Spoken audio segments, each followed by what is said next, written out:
Hi, guys. Welcome to my YouTube channel. आई मित्र भानु। इस video में हम डाटा साइंस की रोड मैप के ऊपर ही हम बात करने वाले हैं। देखो, पिछला वीडियो में मैं मेरा इंट्रोडक्शन रिलेटेड मैं आपको बताया था, क्योंकि that was my first video. Okay, तो इस वीडियो से हम डाटा साइंस की रोड मैप बात करेंगे, और फ्यूचर में एक्चुअली हम एआई रिलेटेड ही वीडियो करने वाले हैं, क्योंकि वो के पूरी सीरीज ही बनेगा। ठीक है, और उसके साथ ईटीएल वगैरह भी करेंगे, जो डाटा इंजीनियर का जो पार्ट है वो भी करेंगे। ठीक है, तो डाटा साइंस का आजकल आपको पता होगा,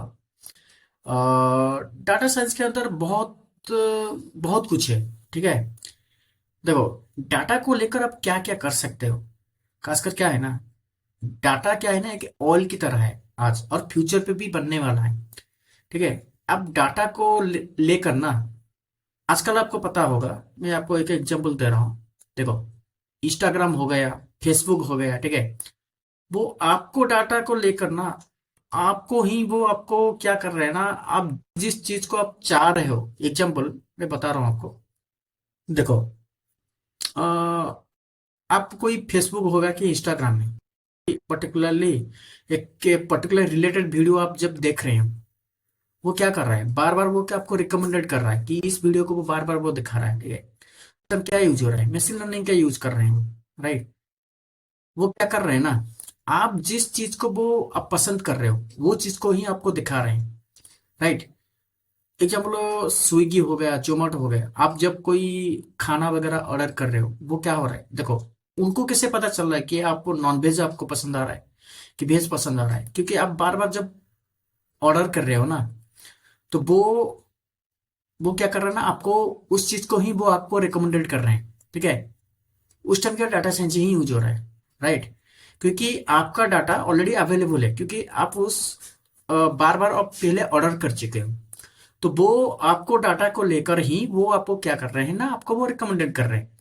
तो वो उस टाइम डाटा साइंस यूज हो रहा है, और उसके साथ वो एआईएमएल वगैरह वो यूज कर रहे हैं।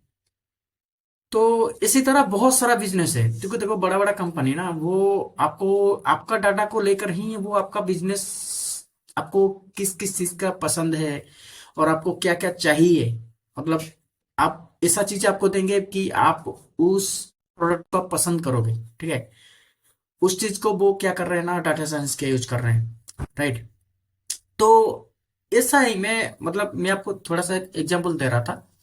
ऐसा बहुत कुछ है, मतलब मार्केट में देखोगे ना, बहुत सारा बड़ा बड़ा कंपनी हो गया, छोटा बड़ा कंपनी हो गया, आजकल क्या ना, डाटा साइंस का यूज करके ना, वो फ्यूचर का प्रिडिक्शन और पास्ट का एनालिटिक्स की कंपनी का कितना लॉस हुआ है इस प्रोडक्ट को लॉन्च होने के बाद, कि क्या क्या होने के बाद क्या क्या हो सकता है, मतलब फ्यूचर में कैसे हम प्रोडक्ट को जब सेल करेंगे कैसे हम प्रॉफिट करेंगे ज्यादा, और किस मार्केट में क्या क्या प्रोडक्ट सेल करना चाहिए। ठीक है, तो उस टाइम भी वो डाटा साइंस यूज कर रहे हैं। ठीक है, और एग्जाम्पल मैं और एक बात बता रहा हूँ।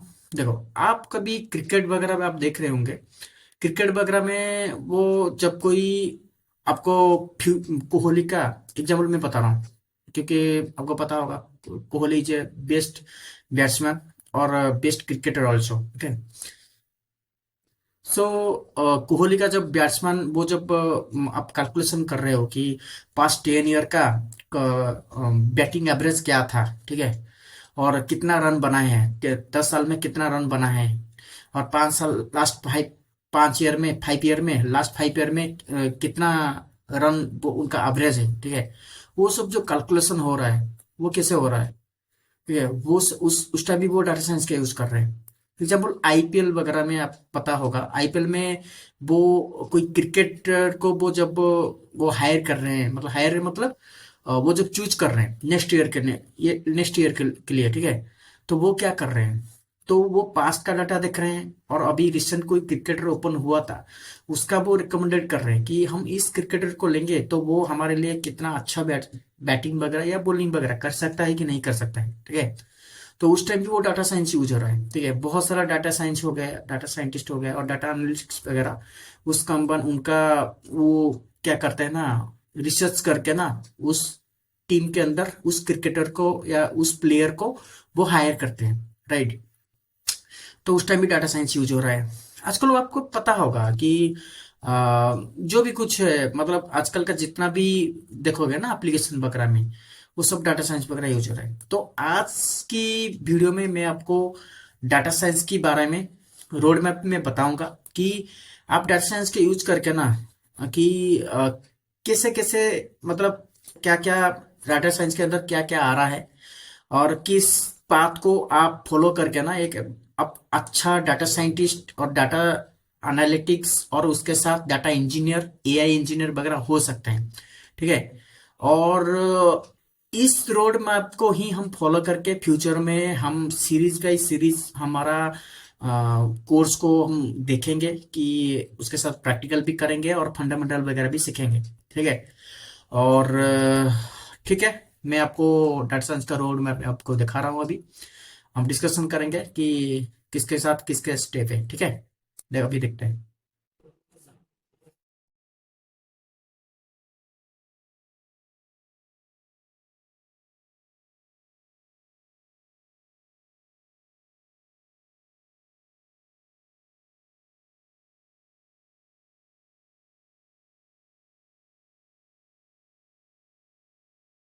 देखिए, डाटा साइंस खासकर क्या हो रहा है ना, डाटा साइंस में आप स्टैटिस्टिक्स तो यूज हो रहा है, और मैथमेटिक्स का कैलकुलस कैलकुलस हो गया, प्रोबेबिलिटी, वो सब तो मैथमेटिक्स यूज होगा, ठीक है। उसके साथ मशीन लर्निंग हो गया। मशीन लर्निंग तो आपको, क्योंकि आप मशीन लर्निंग पे तो आप डाटा ट्रेनिंग देंगे तो उस हिसाब से तो वो तो प्रेडिक्शन करेगा ना, ठीक है। तो इसीलिए हमको क्या चाहिए, डाटा वगैरह चाहिए। डाटा मतलब हमको रॉ डाटा चाहिए, रॉ डाटा मतलब स्ट्रक्चरल डाटा, वो तो चाहिए। और उसके साथ हमको ऑडियो, इमेज, वो भी तो हम ट्रेनिंग करेंगे ना। तो मशीन लर्निंग में आप देखिए, मशीन लर्निंग में ना हम दो टाइप का होता है मशीन लर्निंग, ठीक है। एक नॉर्मल मशीन लर्निंग हो गया और एक डीप लर्निंग हो गया। तो डीप लर्निंग में क्या है ना, हम जब कोई इमेज और वीडियो का डाटा हम जब सिखाते हैं ना, तो उस टाइम हम डीप लर्निंग यूज कर रहे हैं, क्योंकि वो एक ग्रिड पैटर्न है डाटा, ठीक है। तो मशीन लर्निंग में हमारा नॉर्मल टेबल फॉर्मेट में जो डाटा होता है ना, हम नॉर्मल मशीन लर्निंग में हम यूज करते हैं और वो हो गया रॉ डाटा, राइट। तो मैं आपको अभी इसका जो इंट्रोडक्शन है ना, मैं डाटा साइंस का मैं आपको बता रहा हूँ। तो data science is the field that use data statistics programming machine learning to extract useful insight knowledge from raw data, and it helps organization understand pattern, make prediction and better decision, ठीक है।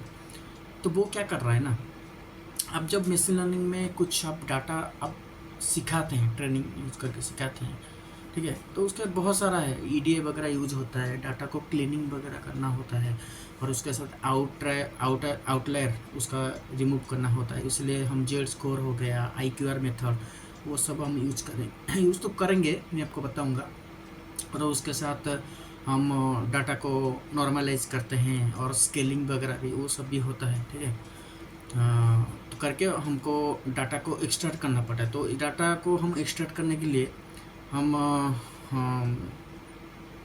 बहुत सारा CSV loader हो गया, और उसके साथ हम ब्यूटीफुल सूप भी यूज करते हैं, क्योंकि वो वेबसाइट में देखिए वेब स्क्रैपिंग वगैरह भी हम करके हम डाटा को हम ला सकते हैं, ठीक है। और उसी लिए हमारा और एक साइड है जिसको बोलते हैं हॉगिंग फेस हो गया, कागल हो गया, ठीक है। वो सब भी आप यूज कर सकते हैं डाटा को, जब कोई आउटसाइड डाटा को हम आप चाहते हैं कि लाने के लिए, ठीक है। तो देखो वो डाटा वगैरह तो आपको मिल जाएगा, और उसके साथ आप ऑर्गेनाइजेशन का डाटा, आप कोई कंपनी में काम करते हैं तो उस टाइम हम क्या है ना, ऑर्गेनाइजेशन का जो डाटा है ना, हम अब तो उसको ही यूज करेंगे, राइट। तो अभी मैं आपको एक बता रहा हूँ, देखिए कुछ तो प्रोग्रामिंग लैंग्वेज तो आप यूज़ करेंगे ना, देखिए बेसिकली अब डाटा साइंस में हम दो प्रोग्रामिंग लैंग्वेज ही आप यूज़ कर सकते हैं।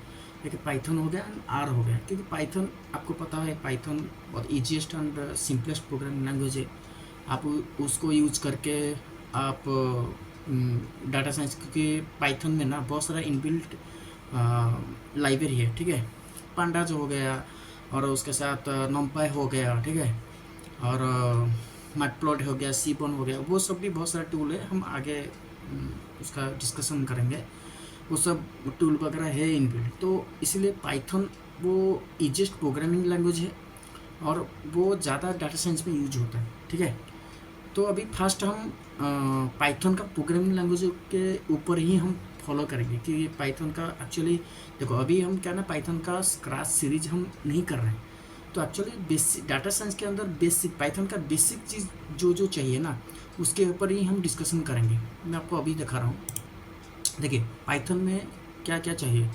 पाइथन में हमको वेरिएबल हो गया, डाटा टाइप हो गया, ठीक है, वेरिएबल हो गया, डाटा टाइप हो गया, उसके साथ लूप एंड कंडीशन जो वाइल लूप हो गया, फॉर लूप हो गया, वो सब तो कंपलसरी चाहिए। उसके साथ फंक्शन, ठीक है, आप कोई फंक्शन को यूज़ करके तो डाटा वगैरह रिटर्न आप पा सकते हैं ना, इसलिए फंक्शन का यूज़ करेंगे। उसके साथ क्लास हो गया, ऑब्जेक्ट हो गया, इनहेरिटेंस हो गया, वो तो नॉर्मल जो कोई भी जावा हो गया, सी प्लस प्लस वगैरह भी तो यूज होता है। और उसके साथ लिस्ट हो गया, टपल हो गया, डिक्शनरी हो गया, तो वो सब क्या ना हमारा जाता है कि लिस्ट टपल पे डाटा वगैरह स्टोर करते हैं, जो कि वो डाटा स्ट्रक्चर पैटर्न में जा रहा है, ठीक है। उसके फाइल हैंडलिंग हो गया। फाइल हैंडलिंग मतलब कैसे आप फाइल को राइट करते हैं और फाइल का ओपन करके किसी रीड करते हैं, ठीक है। वो सब बेसिक चीज़ आपको पाइथन प्रोग्रामिंग में सीखना ही होगा, ठीक है। सीखेंगे तो उसके बाद ही आप जब मॉडल करेंगे ना, तो डाटा को जब अब मॉडल को ट्रेनिंग कराएंगे, तो उस टाइम क्या ना डाटा को एक नॉर्मल पैटर्न होता है, ठीक है। तो पाइडेंटिक वगैरह बहुत सारा यूज होता है जो कि डाटा टाइप को हैंडल करने के लिए, वो सब मैं आपको बाद में बताऊंगा, ठीक है। तो ये पाइथन का नॉर्मल चीज़ आपको सीखना होगा, ठीक है। तो उसके बाद हम मैथमेटिक्स के ऊपर जाते हैं। देखो डाटा साइंस में ना 7 to 80% टाइम आप मैथमेटिक्स का आपको सीखना होगा, क्योंकि बहुत सारा मैथमेटिक्स ही यूज हो रहा है। मैथमेटिक्स के अंदर क्या आ रहा है, स्टैटिस्टिक्स आ रहा है, प्रोबेबिलिटी आ रहा है, और उसके साथ कैलकुलस वगैरह भी आ रहा है, ठीक है। और कैलकुलस का डेरिवेटिव हो गया और इंटीग्रेशन हो गया, वो सब तो आपको सीखने को पड़ेगा। मैं आपको बस मैथमेटिक्स के ऊपर मैं आपको दिखा रहा हूँ। ये तो पाइथन का हो गया, ठीक है। और उसके साथ अभी मैथमेटिक्स के ऊपर जाते हैं। देखो मैथमेटिक्स के ऊपर पहले आपको क्या है ना, देखो ये बेसिक अलजेब्रा हो गया। बेसिक अलजेब्रा में आपको पता होगा, एग्जाम्पल मैं आपको बता रहा हूँ, x+2y=3, ठीक है। तो x का वैल्यू हम 0 ले रहे हैं, तो उसके बाद y का वैल्यू क्या होगा, तो वो हो रहा है बेसिक अलजेब्रा का, ठीक है। तो वो तो आपको पता होगा। जो मैथमेटिक्स जो आप जो नॉर्मल कोई मतलब मैथमेटिक्स का सब्जेक्ट में ही आपको पता होगा, एक्स का वैल्यू हम 0 डालेंगे, वाई का वैल्यू हम क्या निकाल सकते हैं, ठीक है। वो बेसिक अलजेब्रा पता होगा। और उसके साथ स्टैटिस्टिक्स में आपका मीन हो गया, मोड हो गया, ठीक है, और स्टैंडर्ड डिविएशन हो गया, मीडियन, सॉरी ये मीडियन है, ये मीडियन, हाँ, मीन हो गया, मोड हो गया, मीडियन हो गया। उसके बाद स्टैंडर्ड डिविएशन, वेरिएंस, वो तो सब आपको स्टैटिस्टिक्स अंदर आ रहा है। और उसके साथ प्रोबेबिलिटी का बेसिक मतलब आपको पता होगा कि अब जब कॉइन आप टॉस करते हो, ठीक है, हेड आ रहा है कि टेल आ रहा है, तो प्रोबेबिलिटी भी बेसिक है, ठीक है। तो उसके अंदर कंडीशनल प्रोबेबिलिटी हो गया, वो सब भी आगे सीखेंगे, मैं आपको डिस्कशन करा। उसके साथ हाइपोथेसिस टेस्टिंग, ठीक है, वो आपको स्टैटिस्टिक्स से अंदर आ रहा है, वो भी सीखना होगा। उसके साथ कॉन्फिडेंस इंटरवल, वो भी आपको सीखना होगा। प्रोबेबिलिटी डिस्ट्रीब्यूशन ये बहुत इंपॉर्टेंट है। प्रोबेबिलिटी डिस्ट्रीब्यूशन क्या है ना, normal distribution, binomial distribution, poisonous distribution, uniform exponential distribution, ठीक है। तो वो आपको तो सीखना होगा। नॉर्मल डिस्ट्रीब्यूशन मतलब जिसका मीन 0 है और स्टैंडर्ड डिविएशन 1 है, तो उसको हम स्टैंडर्ड नॉर्मल डिस्ट्रीब्यूशन बोलते हैं। वो नॉर्मल डिस्ट्रीब्यूशन के अंदर ही आ रहा है, ठीक है। और उसके बाद को रिलेशन एंड को वेरिएंस, वो भी आपको सीखना होगा। और statistical test, T test, ANOVA test, chi square test, case test, वो सब टेस्ट है, वो सीखेंगे मैथमेटिक्स जब हम सीरीज स्टार्ट करेंगे, उस टाइम में आपको बताऊंगा। और उसके साथ लीनियर अलजेब्रा में आपको बेसिक पता होगा कि जितना भी मशीन लर्निंग का मॉडल आप जो ये है ना, वो लीनियर अलजेब्रा के ऊपर ही आधार कर रहा है, ठीक है। तो वो मशीन लर्निंग में क्या क्या आ रहा है ना, मैं आपको बता रहा हूँ। स्केलर्स हो गया, वेक्टर हो गया, मैट्रिसेस, ठीक है। वो तो बेसिक लीनियर अलजेब्रा में आ रहा है। और उसके साथ मैट्रिक्स ऑपरेशन, आपको पता होगा मैट्रिक्स ऑपरेशन में addition, multiplication, dot product, matrix operation मतलब transpose matrix, identity matrix, eigen value, eigen vector, ठीक है। वो सब तो आपको सीखना पड़ेगा, ठीक है। और कैलकुलस, मैं आपको बता रहा था कि कैलकुलस का differential calculus, derivative, partial derivative, ठीक है, ग्रेडियंट डिसेंट, चेन रूल, वो भी सब आपको मैथमेटिक्स में सीखना पड़ेगा, क्योंकि ग्रेडियंट डिसेंट बहुत इंपॉर्टेंट है। क्योंकि ग्रेडियंट डिसेंट का यूज करके ना आप बेसिकली डीप लर्निंग का मेन कंसेप्ट ही ग्रेडियंट डिसेंट के ऊपर ही है, ठीक है। तो ग्रेडियंट डिसेंट बहुत इंपॉर्टेंट है, क्योंकि डीप लर्निंग में ज़्यादातर यूज हो रहा है, ठीक है। तो ये सब जो मैं आपको बता रहा हूँ, ये जितना भी है ना, ये बहुत इंपॉर्टेंट है मैथमेटिक्स के ऊपर। जब आप कोई मशीन लर्निंग का आप करेंगे, ठीक है, तो ये सब सीखने को पड़ेगा। स्टैटिस्टिक्स, प्रोबेबिलिटी और उसके साथ कैलकुलस, ये सब तो आपको बेसिक चीज आपको सीखने को पड़ेगा, ठीक है। तो ये हो गया मैथमेटिक्स का। अभी हम जाते हैं डाटा एनालिसिस के ऊपर, ठीक है। डाटा एनालिसिस के ऊपर ना हमको क्या है ना, पाइथन का बहुत सारा लाइब्रेरी है, आपको मिल जाएगा। तो आपको भी वो चीज़ आपको यूज करना होता है, ठीक है। तो पांडास यूज करना होगा, पांडास तो मिल जाएगा। पांडास के अंदर आप क्या करना है, डाटा क्लीनिंग और मैनिपुलेशन वगैरह करेंगे, ठीक है। जो उसके साथ नॉमपाई यूज करेंगे, तो न्यूमेरिकल कंप्यूटिंग, वो सब न्यूमेरिकल कैलकुलेशन, मैथमेटिकल कैलकुलेशन वगैरह, वो सब नॉमपाई के थ्रू कर सकते हैं।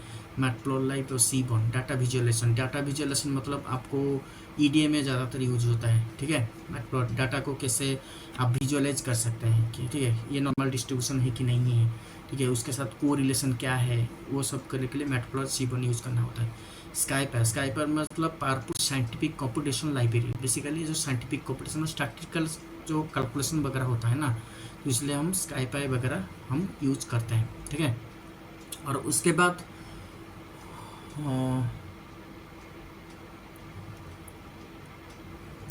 ठीक है, ठीक है। उसके बाद हम क्या ना स्कूल के ऊपर जाते हैं, ठीक है। स्कूल में हमको ज़्यादातर क्या सीखने को पड़ेगा, स्कूल तो सीखना बहुत कंपलसरी है। स्कूल में आपको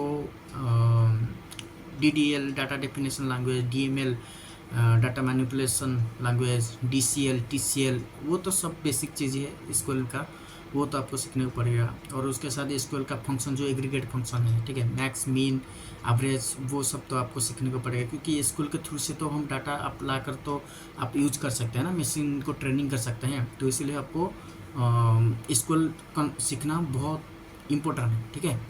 और डेट टाइम फंक्शन, क्योंकि डाटा में बहुत सारा डेट टाइम में का डाटा भी मिल जाएगा, ठीक है। आप उसको कैसे मशीन लर्निंग में ट्रांसफ़र करेंगे, ठीक है। तो वो सब हम सीखेंगे, ठीक है। उसके साथ कंडीशनल फंक्शन, ठीक है, जो केस हो गया कैसे आप यूज़ कर सकते हैं, ठीक है। वो सब स्कूल के अंदर जा रहा है। और जॉइन बहुत इंपॉर्टेंट है, क्योंकि आप एक दो टेबल को ज्वाइन करके कैसे आप डाटा ला सकते हैं, तो उस टाइम भी यूज हो रहा है। Left join, right join, inner join, outer join, ठीक है, ये जॉइन आपको सीखना होगा। ग्रुप बाय हैविंग, ठीक है, क्योंकि मल्टीपल डाटा है एक टेबल के अंदर, मल्टीपल एम्प्लॉय का डाटा है, ठीक है। तो मतलब एक एम्प्लॉय का नेम से मल्टीपल नेम है, ठीक है। तो उस टाइम आप ग्रुप बाय यूज करके उसका जितना भी काउंट वगैरह है आप ला सकते हो, ठीक है। तो इसीलिए मतलब डाटा को एक्स्ट्रा टेबल और एक टेबल है, ठीक है। एग्जाम्पल एक सर्वर में, प्रोडक्शन में एक टेबल है, तो आप उसको डाटा लाकर एक ओआरएस में आप स्टोर करते हैं, जो कि मशीन लर्निंग का जो डेवलपर, जो डाटा साइंस हो गया, डाटा साइंटिस्ट हो गया, नहीं तो कोई डाटा इंजीनियर हो गया, तो बेसिकली वो डाटा इंजीनियर का काम होता है इसको सीखना। डाटा साइंस भी सीख सकता है, क्योंकि डाटा साइंस को तो डाटा साइंटिस्ट को ना वो सब कुछ सीखना होता है, ठीक है। तो ये जो स्किल जो सीखना होगा ना, वो डाटा इंजीनियर का ही पार्ट है। क्योंकि डाटा इंजीनियर वो क्या करता है ना, वो जो सर्वर में, जो प्रोडक्शन में बहुत सारा डाटा है, ठीक है। तो कंपनी को उस प्रोडक्शन में जो डाटा होगा उसको उठा के एक ओआरएस में स्टोर करना होगा। तो वो डाटा इंजीनियर का काम है। तो उसको 100% एसक्यूएल सीखना होगा, एसक्यूएल नहीं तो नो एसक्यूएल, वो सीखना कंपलसरी है, ठीक है। तो ये एसक्यूएल का पार्ट था। मैं आपको बस ये सब चीज़ आपको तो सीखने को पड़ेगा एसक्यूएल। उसके बाद हम जाता है मशीन लर्निंग के ऊपर, ठीक है। मशीन लर्निंग में आपको क्या सीखने को होगा? मशीन लर्निंग में पहले देखिए ना, मशीन लर्निंग में डाटा साइंस का देखो आप एक मॉडल करेंगे, ठीक है। मॉडल करेंगे मतलब आपके पास बहुत सारा डाटा है, डाटा को आप क्या करेंगे, उसको बहुत सारा एल्गोरिथम है, ठीक है। मैं इस मशीन लर्निंग का जो है ना, जो रोड मैप, मैं आपको उस पे ही मैं आपको डिस्कशन करूँगा कि क्या क्या चाहिए, ठीक है। मशीन लर्निंग में आ रहा है कि supervise, unsupervise machine, semi supervise, reinforcement learning, और ये सब आपको सीखना होगा, ठीक है। सुपरवाइज्ड क्या है, अनसुपरवाइज्ड क्या है, सेमी सुपरवाइज्ड क्या है, ठीक है। रीइंफोर्समेंट लर्निंग क्या है, वो तो सब आप सीखने को पड़ेगा। और डाटा प्रोसेसिंग, डाटा प्रोसेसिंग मतलब देखो डाटा सर्वर में भी है और CSV फाइल वगैरह भी है, ठीक है। और आउटसाइड वेबसाइट में आप डाटा लाना चाहते हैं, ठीक है। मतलब पब्लिकली एक वेबसाइट है, आप उस पर डाटा आप एक्सट्रैक्ट करना चाहते हैं, तो वो डाटा प्रोसेसिंग का पार्ट है, मतलब डाटा एक्सट्रैक्शन का पार्ट है, ठीक है। तो इसलिए आप वेब स्क्रैपिंग वगैरह बहुत सारा, ब्यूटीफुल सूप हो गया, वो सब आप यूज़ करते हैं, ठीक है। उसके बाद अब डाटा कलेक्शन, डाटा कलेक्शन का आ रहा है कि फ्रॉम कागल, कागल से भी आपको डाटा मिल जाएगा, ठीक है, मिल जाएगा। और other side as per requirement wise आपको डाटा मिल जाएगा। डाटा क्लीनिंग, डाटा क्लीनिंग आप कैसे करेंगे, ठीक है।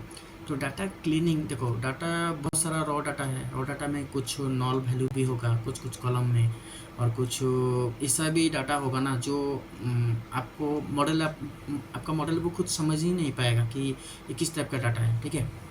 तो वो इसीलिए हम क्या करते हैं ना, हैंडलिंग मिसिंग वैल्यू। तो मिसिंग वैल्यू जो है ना, उसको फिल करते हैं, ठीक है।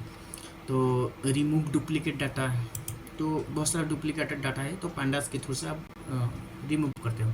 और हैंडलिंग आउटलायर, मैं आपको इसके पहले ही बता रहा था कि आउटलायर को हैंडल करने के लिए हम IQR हो गया, जेड स्कोर मेथड, वो सब यूज करते हैं। तो fixing inconsistent data, inconsistent data मतलब ऐसा डाटा है ना, वो मॉडल को समझ पे ही नहीं आएगा कि वो किस टाइप का डाटा है, ठीक है। तो उसके बाद एक्सपोर्टेड डाटा, EDA के अंदर जो जो प्रोसेस आ रहा है वो सब हम सीखेंगे, ठीक है। और फीचर इंजीनियरिंग, ठीक है, जो हमारा फीचर जो होता है ना, फीचर इंजीनियरिंग में कैसे कॉलम को एक्सट्रैक्ट करना होता है, ठीक है। तो फीचर कंस्ट्रक्शन हो गया, फीचर एक्सट्रैक्ट हो गया, ठीक है। वो सब हम सीखेंगे, ठीक है। मॉडल सिलेक्शन, मॉडल सिलेक्शन मतलब आप देखो, मॉडल सिलेक्शन में क्या होता है ना, आप 4-5 मॉडल एक साथ लेते हैं, ठीक है।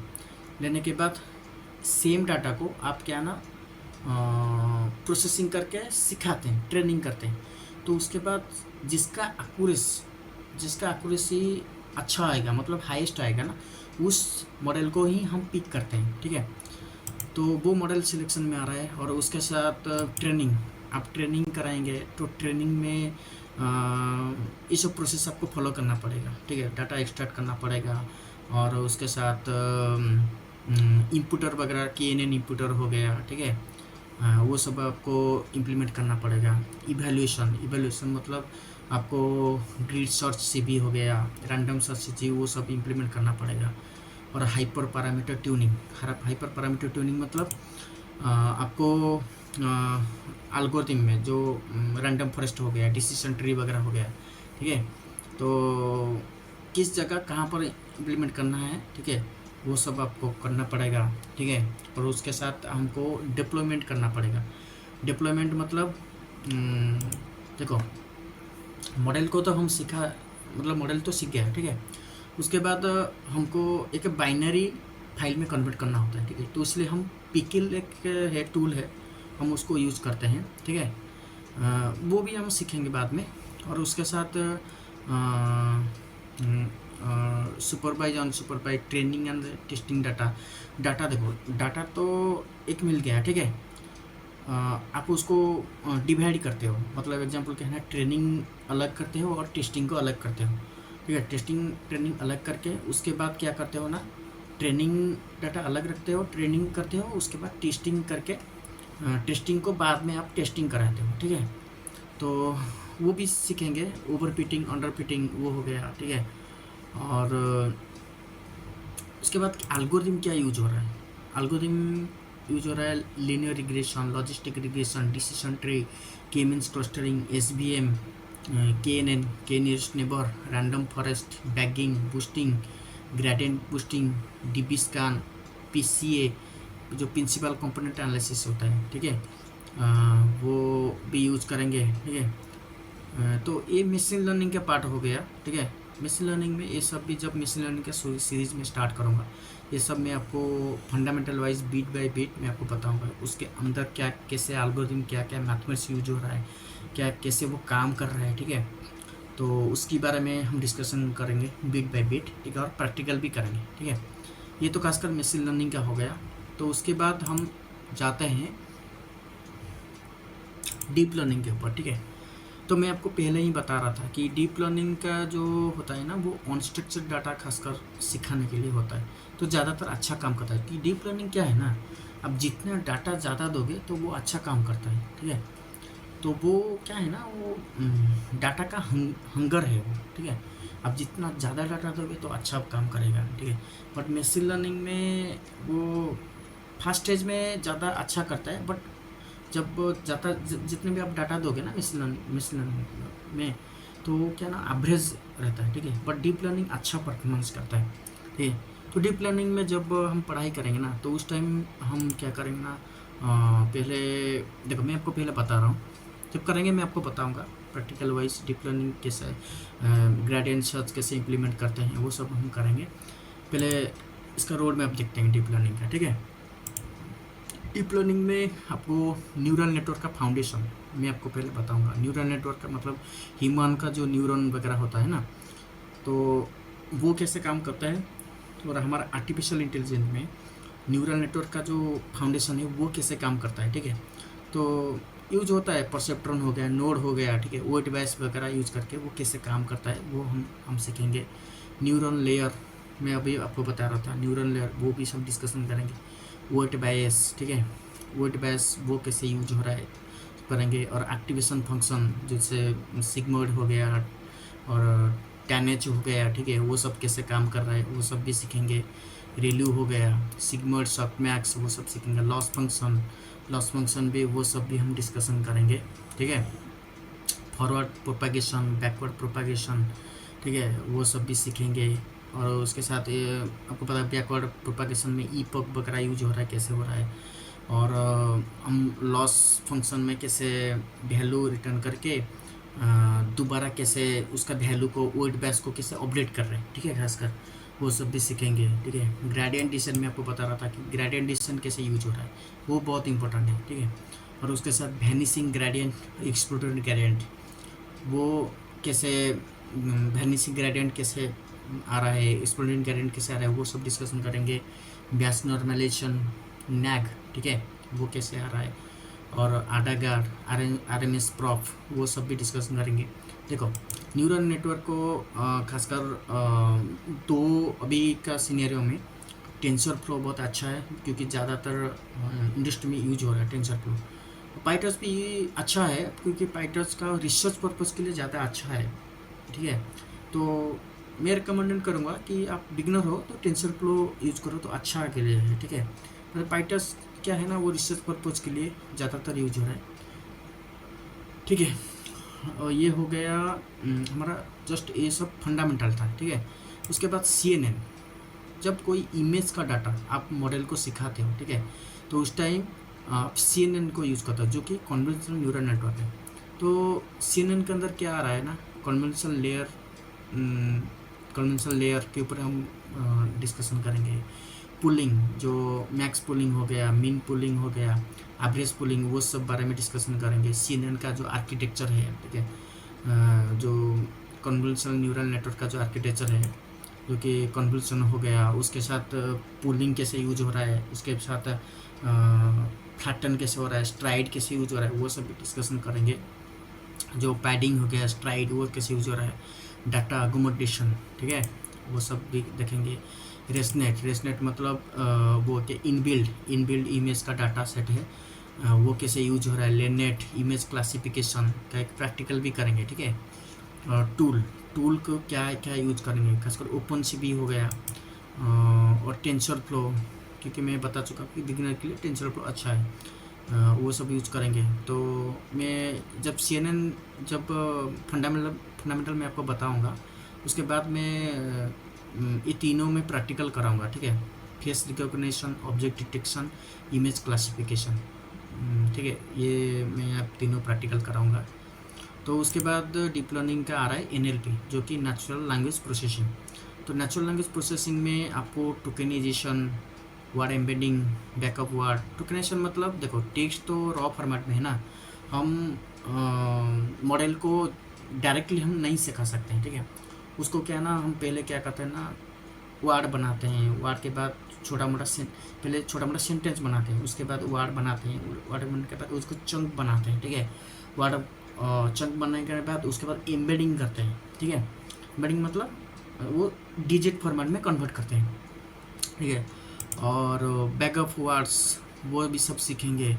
बैकअप वर्ड्स, और उसके बाद वर्ड टू वेक्ट, ठीक है। वो सब यूज करके कैसे वो एम्बेडिंग वगैरह हो रहा है, वो भी सब सीखेंगे। POC, part of speech tagging, वो भी सीखेंगे। LSTM, long short term memory, वो भी सब सीखेंगे। अटेंशन मैकेनिज्म, ट्रांसफार्मर, वो कैसे ये काम कर रहा है ट्रांसफार्मर, वो एक अच्छा टॉपिक है ट्रांसफार्मर। उसके ऊपर तो डिस्कशन करेंगे। और अटेंशन मैकेनिज्म कैसे काम कर रहा है, उसके लिए मॉडल, बॉट हो गया, GPT हो गया, वो सब कैसे यूज हो रहा है, वो भी सीखेंगे, ठीक है। और RNN, ये इम्पोर्टेंट है, क्योंकि देखो आजकल जो 4 GPT हो गया, जेमिनी हो गया, ठीक है, वो बेसिक RNN का कॉन्सेप्ट यूज कर रहे हैं, जो कि रिकरेंट न्यूरल नेटवर्क, ठीक है। तो जब RNN पढ़ाई करेंगे, मैं आपको बताऊंगा कि फीड फॉरवर्ड न्यूरल नेटवर्क वो कैसे काम कर रहा है, कोर RNN कॉन्सेप्ट, ठीक है। हिडन स्ट्रक्चर हो गया, सीक्वेंस टू सीक्वेंस प्रोसेस कैसे काम कर रहा है, ट्रेनिंग इन RNN प्रोसेस, मतलब ट्रेनिंग के टाइम में RNN कैसे काम कर रहा है। LSTM, GRU, encoder decoder architecture, ठीक है, वो सब भी डिस्कशन करेंगे, ठीक है। गेटेड GRU का है, gated recurrent unit, rated unit, ठीक है। और ट्रांसफर लर्निंग में आपको यूजिंग प्री ट्रेन मॉडल। तो पहले प्री ट्रेन का जो मॉडल है ना, उसको लेके हम कैसे उसके अंदर कैसे ट्रांसफर लर्निंग काम कर रहा है, वो सब सीखेंगे। फाइन ट्यूनिंग हो गया, फ्रीजिंग लेयर, वो सब भी सीखेंगे।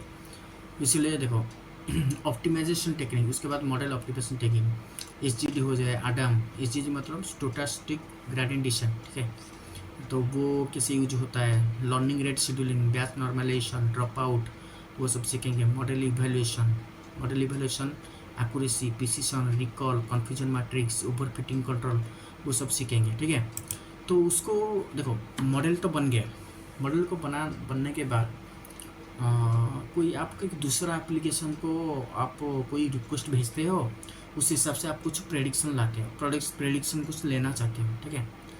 तो एग्जाम्पल क्या है ना, मॉडल एक एप्लीकेशन मतलब जांगो में है, ठीक है। आप कोई दूसरा एप्लीकेशन है, जावा का एप्लीकेशन है, आप कैसे फेच करोगे, उसके साथ API से थ्रू से फेच करोगे ना, ठीक है। तो इसलिए हम पाइथन का मैं बेस्ट रिकमेंड करूँगा फास्ट API से आपको इजी होगा सीखने के लिए, ठीक है। तो फास्ट API पे मैं प्रैक्टिकल करूँगा, और जांगो पे भी करूँगा, बट मैं फास्ट API से ही मैं स्टार्ट करने वाला हूँ, ठीक है। ये था डीप लर्निंग का, ठीक है। डीप लर्निंग में ये सब आ रहा है, वो भी सब हम सीखेंगे। और उसके बाद आ गया जेनेटिव AI, जो कि अभी बहुत डिमांड पे है। जेनेटिव AI में आपको LLM का बेसिक्स, जो लार्ज लैंग्वेज मॉडल का जो बेसिक है ना, वो सब हम डिस्कशन करेंगे, ठीक है। LLM कैसे आप अंदर कैसे वो काम कर रहा है, मतलब डाटा कैसे इनकोड हो रहा है, कैसे डिकोड हो रहा है, वो सब डिस्कशन करेंगे।